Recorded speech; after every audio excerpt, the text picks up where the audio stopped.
वही प्रॉब्लम है। बट लेकिन 3 अच्छा डेवलपमेंट्स के बाद भी मार्केट ऊपर नहीं गया है और बाकी सभी कंट्री का मार्केट ऊपर गया है। इसलिए अभी प्रॉब्लम क्या है कि वो मार्केट सब नीचे जा सकता है या नहीं, पर्टिकुलरली अमेरिकन मार्केट मुझे वरी है। वही सिचुएशन है, लेकिन अच्छा वर्चुअस साइकिल क्रिएट हो सकता है। बिल्कुल। वो एक वर्चुअस साइकिल पता चलेगा जनवरी फरवरी मार्च में, ये वर्चुअस साइकिल इंप्रूव होता है या नहीं, क्योंकि अगस्त सितंबर में थोड़ा एक्टिविटी कम हुआ था। बिल्कुल, हाँ। इसलिए आज पता नहीं चलता है कि ये साइकिल अगला 3 महीने में कंटिन्यू होगा या नहीं, आज पता नहीं होता। वो अक्टूबर से दिसंबर के क्वार्टर में। प्रशांत जी, सेम सवाल आपसे। और कंपनियों की ये स्टेटमेंट भी रही है कि थोड़ा सा इस क्वार्टर में बिकॉज जीएसटी कट की अनाउंसमेंट आ गई थी, लेकिन उसका इम्पैक्ट आना बाकी था, तो बहुत लोगों ने अपनी परचेजेस पोस्टपोन किए हैं। लेकिन अक्टूबर में हमें दिख रहा है कि अच्छे डेटा पॉइंट्स आ रहे हैं। क्या अक्टूबर टू दिसंबर मार्केट के लिए, अर्निंग्स के लिए टर्निंग पॉइंट हो सकता है?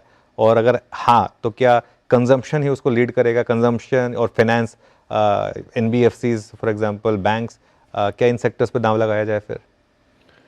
देखिए अनुज जी, एक तो मैं पिछले प्रश्न पे जाऊंगा 1 मिनट के लिए, जो आपने नीलेश जी से पूछा था कि लार्ज कैप और मिड कैप का। देखिए जो पूरा सप्लाई है बाजार में, ये निफ्टी स्टॉक्स में कोई सप्लाई नहीं है। ओके। जितना भी इशू आ रहा है, अधिकांश इशू जो है वो छोटे या मीडियम साइज कंपनीज के आ रहे हैं। तो मुझे लगता है कि और जो फंड्स में पैसा आता है उसमें से कुछ ना कुछ उसका भाग तो निफ्टी स्टॉक्स में जाएगा ही है। तो मुझे लगता है ओवर टाइम ये जो स्मॉल मिड और निफ्टी के बीच का जो गैप है, ये भरेगा अगले 2-3 साल में, and large caps should out perform.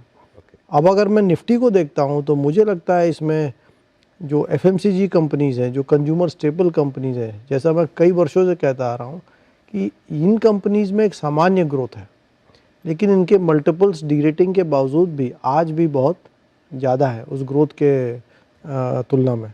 तो मुझे लगता है कि अगर हम इस जो एक कंज्यूमर डिस्क्रिशनरी या कुछ रिटेल की कंपनीज इनको छोड़ दें, तो अब निफ्टी में कहीं पर एक्सेस वैल्यूएशन नहीं बचा है।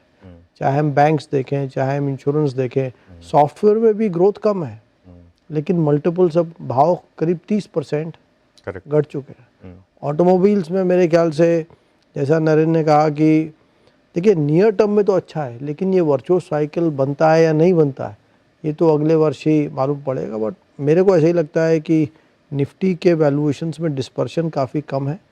लगभग कंज्यूमर स्टेपल्स रिटेल को छोड़ के सभी सेक्टर्स एक सामान्य वैल्यूएशन पे है।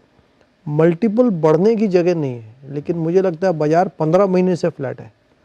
और जब बाज़ार मान लीजिए 3 महीने बाद आप कैलेंडर 27 पे ट्रेड करने लग जाएंगे, और अगर बाज़ार 15 महीने में नहीं घटा, 2 या 3 बार एफआई सेलिंग के बावजूद भी, तो मुझे लगता है निफ्टी का जो अगला मूव है वो ऊपर की तरफ होना चाहिए, ना कि नीचे की तरफ। और आपके हिसाब से लीडर्स क्या रहेंगे उस मूव के? मैं ये देखिए, कहीं बड़ा डिस्पर्शन नहीं है इस मार्केट में। इस मार्केट में मैं आपको एक एग्जाम्पल, 2 एग्जाम्पल देता हूँ। 5 वर्ष पहले HDFC bank 5 time price book पे था, ICICI 1 टाइम पे था, आज दोनों 2 टाइम पे।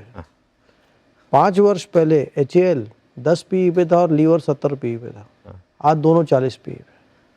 तो इसमें डिस्पर्शन काफ़ी कम हो चुका है, लेकिन मुझे फिर भी लगता है शायद बैंक्स और ऑटो शायद इसको लीड करें, बट इसको मैं कॉन्फिडेंस के साथ नहीं कह सकता। बिल्कुल। नीलेश भाई, वो किसी ने कहा कि 3 साल पहले किसी ने फ़ोन करके बोला कि मेरे लिए HAL खरीद लो, और उसका बोला 3 साल बाद, अरे बहुत अच्छे रिटर्न आएंगे। बोले नहीं, कोई रिटर्न नहीं आया। बोले क्या खरीद लिया तुमने? बोले तुमने बोला था HUL खरीद लो। बोले अरे HUL नहीं, HAL बोला था, क्या खरीद लिया तुमने? तो ये 3 साल में पूरा डिफेंस और रेलवेज यहीं सब, और यहीं सरकार का फोकस भी रहा है। नीलेश भाई, अगले 3 साल के लिए फिर आपके हिसाब से इस समय बेस्ट थीम्स क्या हैं? सो अनुज भाई, एक चीज़ जो मैं कहना चाहूँगा कि ये GST कट या जो भी है उसकी